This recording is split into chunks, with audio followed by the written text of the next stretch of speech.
E aí, galera do Me Salva? Agora vamos resolver a questão 19 do simulado, que é sobre variação linguística e tudo que envolve as variações e as variedades. Aqui pegou como específico a diferença entre inglês britânico e inglês americano.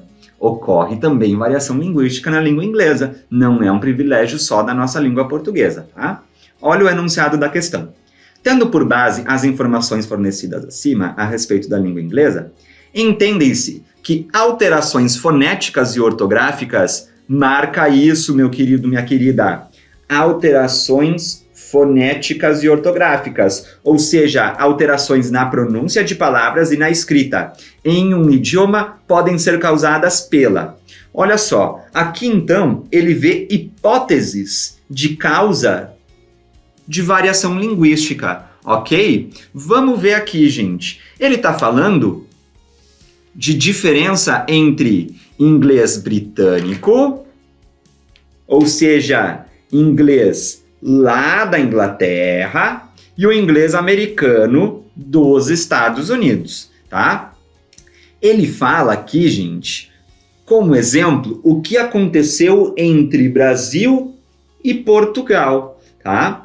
Conforme foi passando o tempo e assim por diante, né, toda a relação de colonizadores, ele disse que isso também aconteceu com o inglês britânico e o inglês americano. Tá? O que ele vai pegar aqui como exemplo são sotaque nova-iorquino, um texano, um nova-iorquino, tá? São americanos, mas têm sotaques diferentes. Ele fala aqui também da diferença entre os sotaques de Londres, de Manchester e de Glasgow.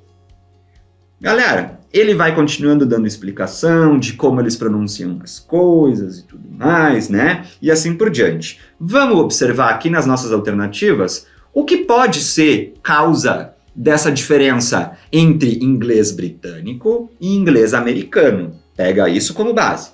Letra A. Aproximação geográfica entre dois países que falam o mesmo idioma. Gente, não é aproximação geográfica, muito pelo contrário, é a distância geográfica que tem entre os dois, né? Um ficou lá na Inglaterra, outro veio aqui para os Estados Unidos. A gente sabe que separação geográfica é causa de variação linguística, tá?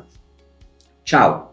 Diversidade linguística resultada do distanciamento geográfico. Opa, temos um bom ponto ali, gente. Possivelmente essa é a nossa resposta, tá? C. Tendência de países colonizadores influenciarem na língua de suas colônias. Não, gente, justamente porque teve diferença, né? A gente sabe que eles trazem a língua para nós, mas teve diferença. O texto, inclusive, fala sobre essas diferenças, né? Então, tchau. Percepção distinta de tempo entre diferentes países. Não é o tempo que muda aqui, gente, porque é no momento, né? A gente está vendo que hoje se fala um inglês lá em Londres e hoje se fala outro inglês lá em Nova York. Não é questão de tempo, porque a gente está pegando aqui uma faixa de tempo específica. Variação no sotaque que um mesmo idioma pode sofrer em cidades diferentes. Gente, cuida aqui para indução de erro, tá? Aqui a gente vê no texto que ele fala de cidades diferentes, como a gente observou, texano, nova-iorquino, Londres, Manchester, Glasgow. Mas o foco do texto não é entre as cidades, e sim entre os países. Olha o título. Qual a diferença entre inglês britânico e americano?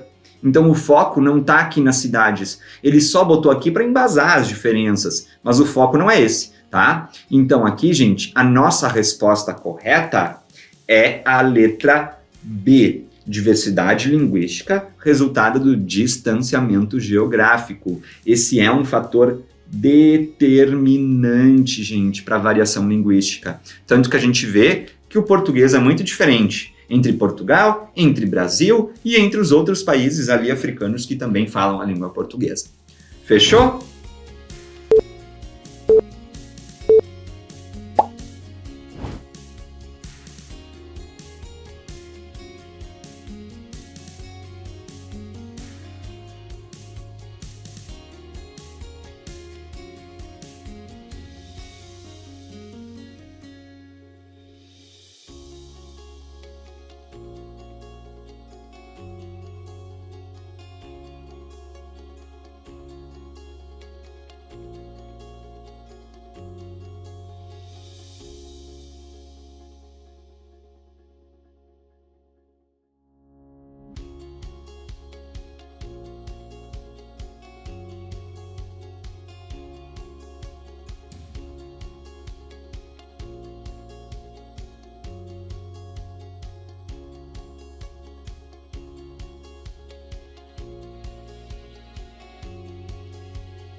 E aí, galera do Me Salva? Agora vamos resolver a questão de número 22 do simulado, que é sobre arte, questão de competência 4. Essa daqui, mais especificamente, sobre o impressionismo.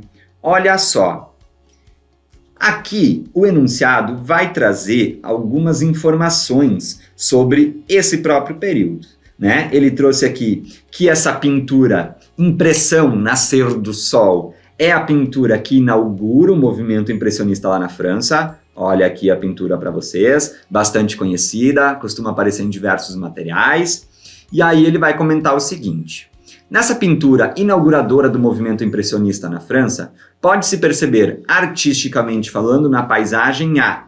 Vamos ver o que o autor dessa pintura, o Monet, quis mostrar aqui pra gente. Denúncia da desigualdade, simbolização subjetiva da paisagem, captação de um momento, anarquia entre as cores ou ainda súplica para o espectador sentir a pintura. Gente, vamos lá. Olha só. Observar a pintura. Aqui a gente tem uma cena capturada nesse mesmo instante, com esse tipo de luz, com esse tipo de sol, com as nuances aqui de impressões do próprio autor, ok? E aí a gente vai ter que relembrar conceitos lá da escola impressionista, que não é denunciar desigualdade, como diz aqui a letra A pra gente. Então, a letra A gente já pode descartar.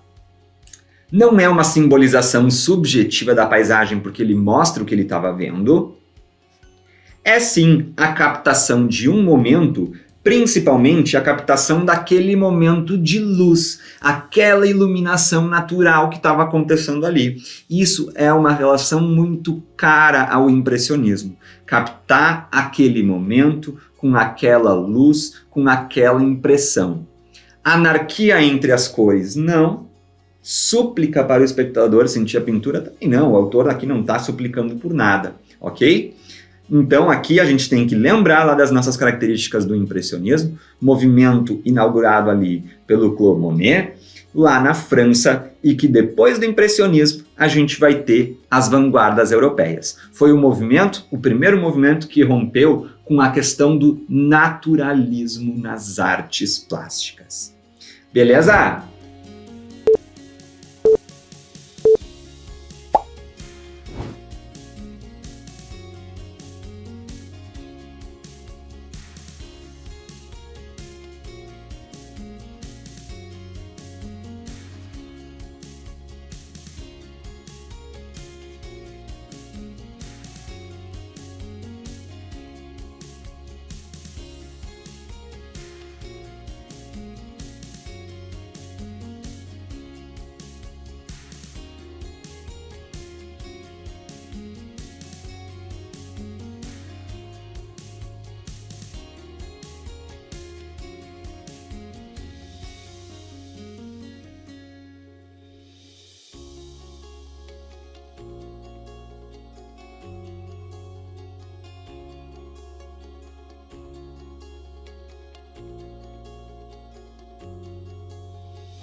E aí, galera do Me Salva, agora vamos resolver a questão 29 do simulado, que é sobre coesão textual.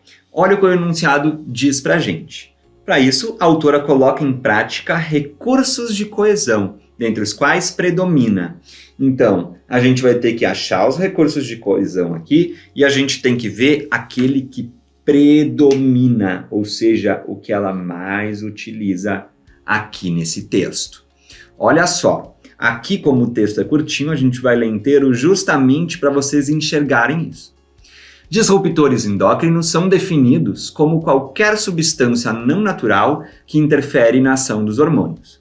Os disruptores podem ser identificados em casa, no escritório, nos alimentos que ingerimos e até mesmo no ar que respiramos. Alguns exemplos comuns incluem pesticidas DDT, metais pesados, chumbo, alumínio, parabenos, bisfenol A, BPA e ftalatos. Gente, percebam que ela trouxe aqui vários exemplos para embasar a explicação dela.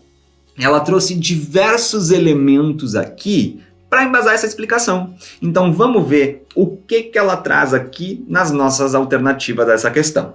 Letra A, as enumerações para esclarecer a explicação. Sim, gente, essa é a nossa resposta correta.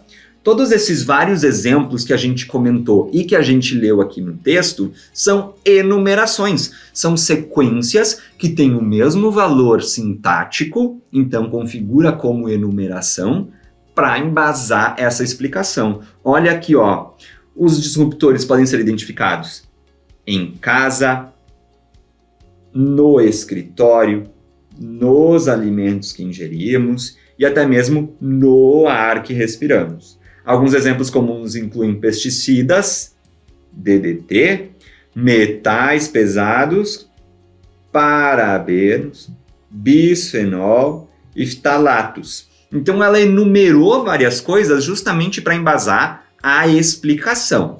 Vamos ver por que não pode ser as outras alternativas. Os sinônimos para demonstrar riqueza vocabular. Ela não trouxe sinônimos, ela trouxe várias possibilidades para embasar a explicação. As conjunções para investir em relações de sentido. Não, gente. Tanto que ela vai separando tudo isso com vírgulas. Ela não vai ligando com conjunções. As generalizações para evitar excesso de repetições. Ela não está generalizando. Ela está especificando por meio das enumerações para trazer exemplos. As pronomilizações para retomar termos anteriores. Não. Ela está justamente trazendo elementos novos, trazendo exemplos desses elementos justamente para embasar tudo que ela tinha dito. Por isso a nossa resposta é a letra A. E aí, gostou da resolução? Avalie esse exercício lá na plataforma. Bons estudos e até o próximo exercício.